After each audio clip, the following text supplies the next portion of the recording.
Good day everyone, Miss Trixie and I will flex a literary piece in the genre of poetry for this subject contemporary popular, and it is entitled The Sun and Her Flowers by Rupi Kaur. So this is a collection of poetry about grief, self-abandonment, honoring one's root, love, and empowering oneself. Now, the place where the poem mostly happened is in her home. So the story tackled about love and loss, trauma and abuse, and healing, kung saan nadanas ni Kaur halos lahat ng yun sa tahanan nila. Wala namang perfect family or home. The next one is, who is the speaker in the poem?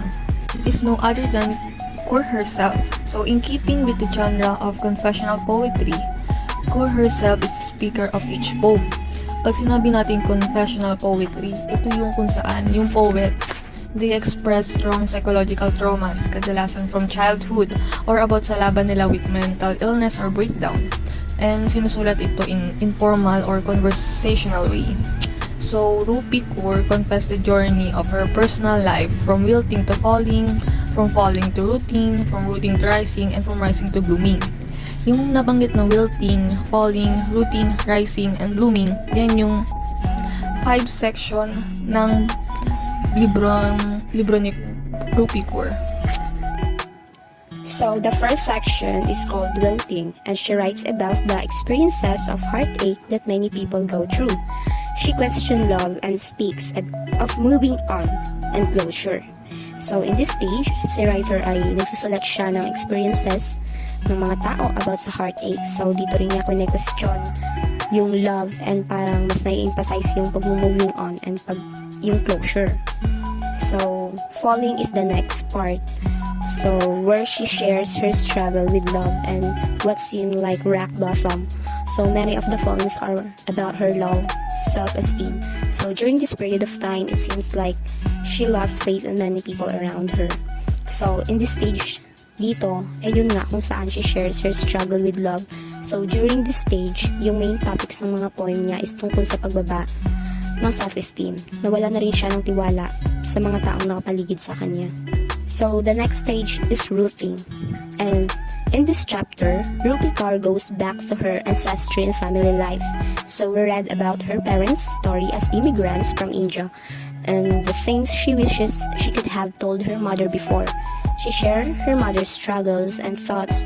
So, more so in this chapter, our focuses on staying strong. So,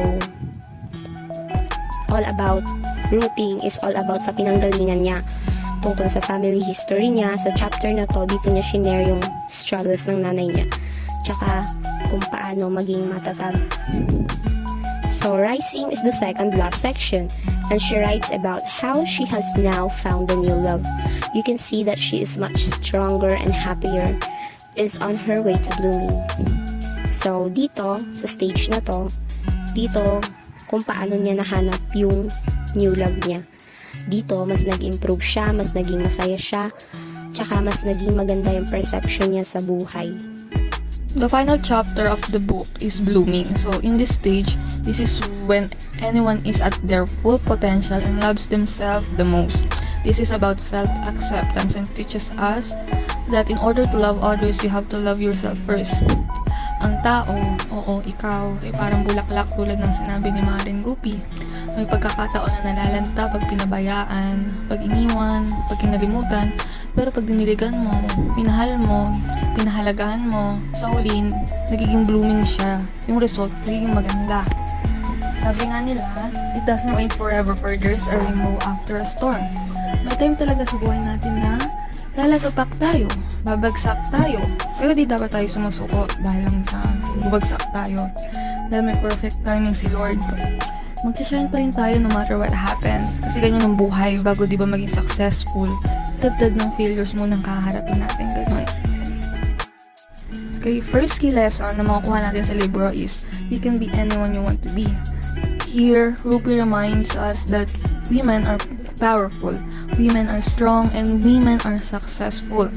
Be who you want to be and don't let anyone stop you. Ganon. Next lesson is take your time.